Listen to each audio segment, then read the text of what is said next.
en réalité, ce que je fais me nourrit corps et âme.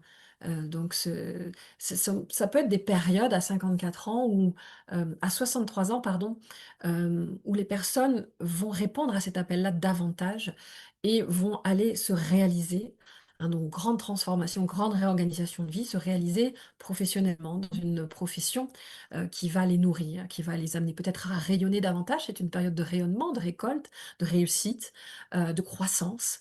Voilà, ça peut être une amplification dans un sens ou dans un autre.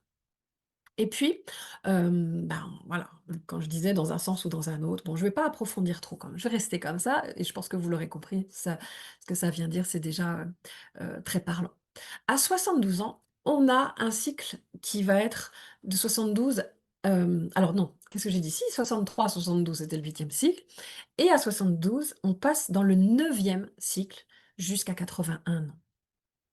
C'est un cycle avec la vibration du 9 qui va quelque part nous faire ressentir le détachement de la matière.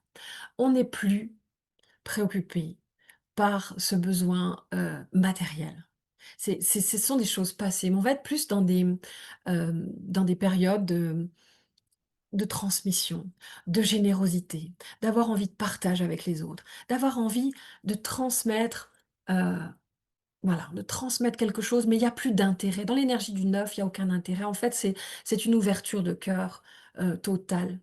C'est l'amour inconditionnel, c'est la tolérance, c'est la générosité, c'est l'altruisme, c'est le partage. C'est comment est-ce que je peux contribuer là où j'en suis dans ma vie, à apporter quelque chose à ce monde? Peut-être avec mes connaissances, peut-être avec, ce dont je dispose aujourd'hui, peut-être avec ma sagesse, c'est le cycle de la sagesse.